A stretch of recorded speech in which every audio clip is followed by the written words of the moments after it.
వెనకడికి ఒక బౌద్ధ భిక్షువు, వృద్ధ బౌద్ధ భిక్షువు, ముసలాయన హాయిగా ఉంటాడు. బౌద్ధ భిక్షువు హాయిగా, వాడు పని పెట్టి ఎంత హాయిగా ఉంటుంది, ఆ పూట భోజనం మాత్రం ఆలోచిస్తాడు. తర్వాత నెక్స్ట్ వచ్చే ట్రెండ్స్ ఏంటి, షర్ట్స్ ఏంటి అని కూడా అనుకోడు. ఒకే డ్రెస్ వేసుకుంటాడు, పోయేది ఉండడానికి హ్యాపీగా ఉంటాడు. సో ఆయన వాళ్ళ ఇంకొక అతన్ని తయారు చేస్తున్నాడు, శిష్యుడిని. వాళ్ళిద్దరూ అక్కడ ఉండే ఆశ్రమానికి వెళ్తున్నారు. చక్కగా ఈలోపుగా బొళ్ళుమని వర్షం కురిసింది. సరే బాగుందిరా వర్షం, మనం అక్కడ కూర్చుందా కాసేపు కబుర్లు చెప్పుకుందామని ఈయన ఏదో చెప్తున్నాడు, ఆయన విన్నాడు. వర్షం వెలిచిపోయింది. అతను కూడా చాలా గురువుగారు అంటే చాలా సంతోషంగా ఉంటాడు, పక్కన ఉంటాయి ఆయన ఉంటాయి. సో ఈ లోపుగా వర్షం తగ్గింది, రోడ్డు కట్ అయిపోయింది కదా, రోడ్డు అడ్డంగా కట్ అయిపోయింది. సో మన పొలిటీషియన్స్ కాంట్రాక్టర్లు అయితే అలా కట్ అవుతుంది కదా,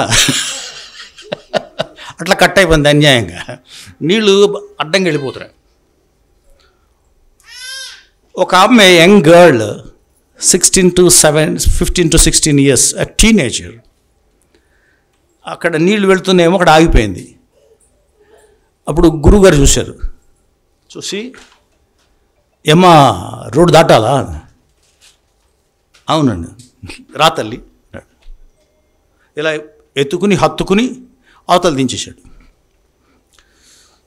యంగ్ మాంక్ ఉన్నాడే, గురువుగారిని ఇంకా అలా చూస్తున్నాడు. మనం బౌద్ధ భిక్షువులం కదా, ఈయనేంటి ముసలాయన ఆవిడని ఎత్తేసుకున్నాడు, హత్తుకున్నాడు యంగాళ్ళని అనుకుంటున్నాడు. ఆయన ఏవో చెబుతున్నాడు, వీడికి ఏం వింటలేదు, చెమట్లు పోసేస్తున్నాయి, భయపడిపోతున్నాడు, అడుగులు పట్టలేదు. ఏమయ్యా అలా ఉన్నామండి? లేదు సార్, చెప్పండి సార్. ఏంటదు అలా ఉన్నామంటానికి మొత్తం ఏం చెప్పినాడు ఏమో అర్థం అవట్లేదు. అది ఒక రకంగా అయిపోయాడు అనమాట. భయం, ఒంటి నిండా భయం.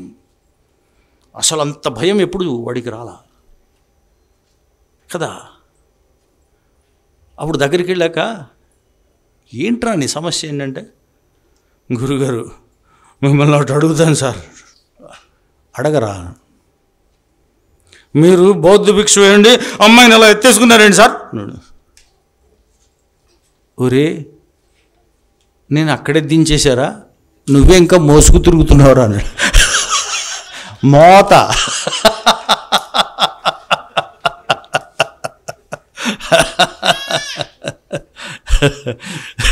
ఈ మోతే భయం.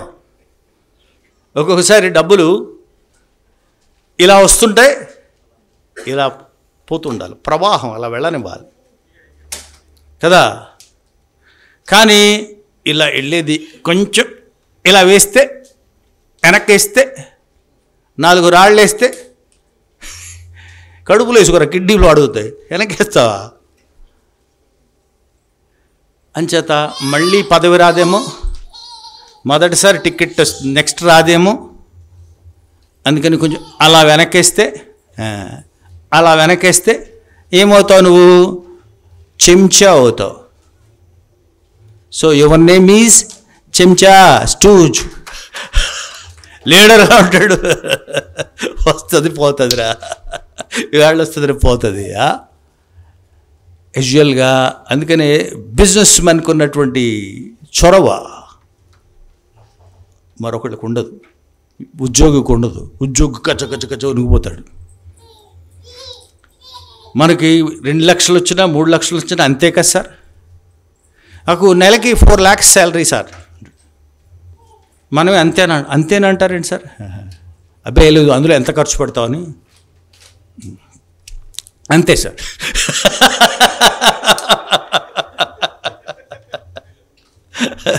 సమయం కూడా అంతే. భయం. ఈ భయస్థులు రాజకీయాల్లోకి వస్తే ఎలా ఉంటారు? వస్తారు, ఒకానొక పార్టీలో ఒకానొక టికెట్ కోసం అర్రులు దాచుకుంటూ ఉంటారు.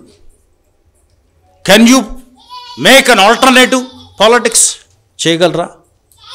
చేయలేరు.